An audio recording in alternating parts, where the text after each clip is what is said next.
రాజులకు రాజు ప్రభులకు ప్రభు అయిన యేసుక్రీస్తు నామమున మీకు శుభములు. ఈరోజు దేవుడు మనకు అనుగ్రహించినటువంటి వాగ్దానము కీర్తనల గ్రంథము 62వ అధ్యాయము 8వ వచనము.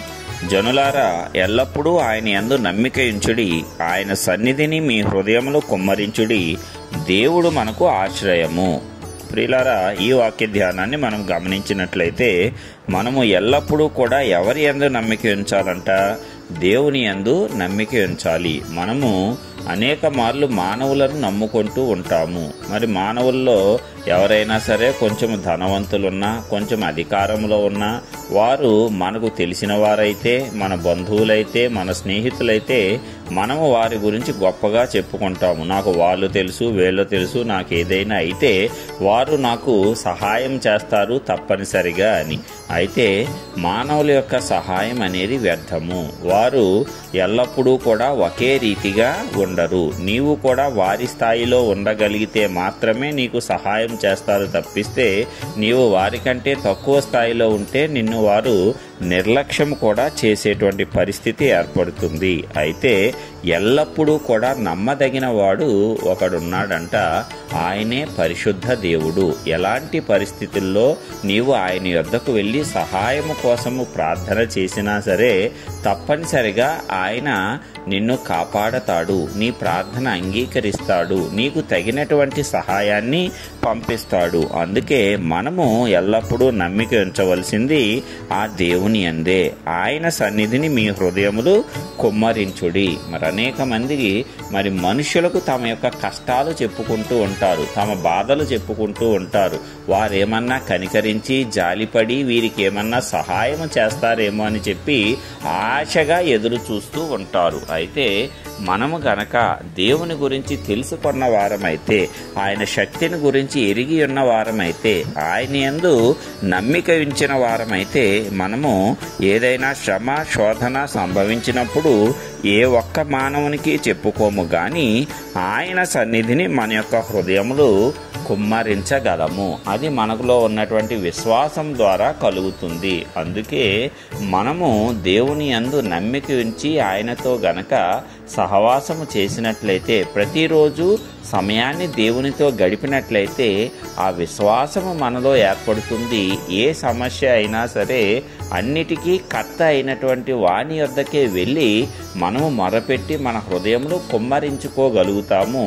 దాని ద్వారా గొప్ప విడుదల మనకు అనుగ్రహింపబడుతుంది. మరి మానవులు మీ యొక్క స్థితిని మీరు వివరించుట చూచినప్పుడు కొంతమంది జాలి కలిగిన వారు సహాయం చేయవచ్చు, కానీ కొంతమంది అయితే వారు సహాయం చేయకపోగా నీ స్థితిని ఇంకా అనేకుల ముందు వివరిస్తూ వారు నిన్ను హేళన చేసేటువంటి స్థితి కూడా మనం అనేక సందర్భాల్లో చూస్తూ ఉంటాము. అయితే మన దేవుడు అలాంటి వాడు కాదు, కానీ మన యొక్క సంతోషాన్ని ఆయన కోరుకుంటున్నాడు, కానీ మన సిగ్గును అవమానమును ఆయన కోరుకోడు. కాబట్టి దానిని ఆయన తలంచడు. మన సిగ్గు అవమానాన్ని ఆయన కప్పివేస్తాడు, మనకు సహాయాన్ని చేస్తాడు. అందుకే మన హృదయం ఎల్లప్పుడూ కూడా దేవుని ఎదుట కుమ్మరించాలి. అలాగే ఆయన మనకు ఆశ్రయముగా ఉన్నాడంట. అంటే ఎలాంటి పరిస్థితుల్లోనైనా ఆ యొక్క ఆశ్రయము మనకు రక్షణ కల్పిస్తుంది. అందుకే దేవుడు మనకు ఆశ్రయముగా ఉన్నాడు కాబట్టి మనము ధన్యులము. మనము ఆయన యందు నమ్మిక ఉంచాలి, ఆయన ఎదుట మన యొక్క హృదయములను కుమ్మరించాలి. ఆ రీతిగా మనము చేసినప్పుడు సకల విధములైనటువంటి కష్టములు, శోధనలు, శ్రమల నుంచి మనము విజయవంతంగా బయటకు వస్తాము. మనము బయటకు రావటమే కాకుండా దేవునిలో అనేకులను నడిపించటానికి కూడా శక్తిని పొందుకుంటాము.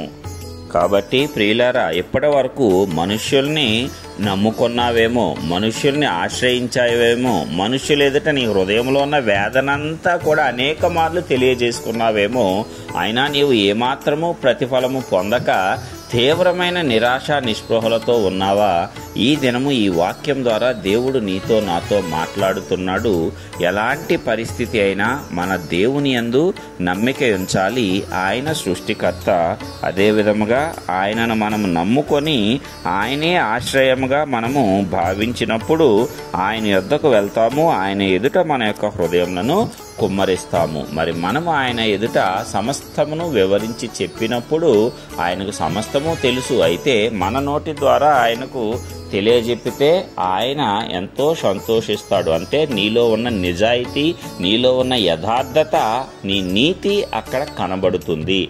అందుకే నీ నీతిని దేవుని ఎదుట కనపరుచుకోవాలంటే నీ హృదయాన్ని దేవుని ఎదుట కృమ్మరించాలి. ఆ రీతిగా మనమందరము కూడా ఎక్కడ నుంచి సహాయము పొందాలి అనేటువంటి చింతను మానివేసి దేవుని యొద్ద నుంచే మనకు సహాయం వస్తుందని, ఆయన ఎంతైనా నమ్మదగిన వాడని, ఆయన మనకు ఎల్లప్పుడూ కూడా ఆశ్రయంగా ఉంటాడని, మనకు రక్షణ కల్పిస్తాడని, మనల్ని విడిపిస్తాడని నమ్ముచు ఆయన సన్నిధిలోనే సదాకాలము జీవించి విజయవంతమైన జీవితం జీవించటానికి ఆ పరిశుద్ధాత్మ దేవుడు మనందరికీ గొప్ప హృదయాన్ని ఇవ్వాలని యేసయ్య పరిశుద్ధ నామమున ప్రార్థించుచున్నాను. ఆమేన్.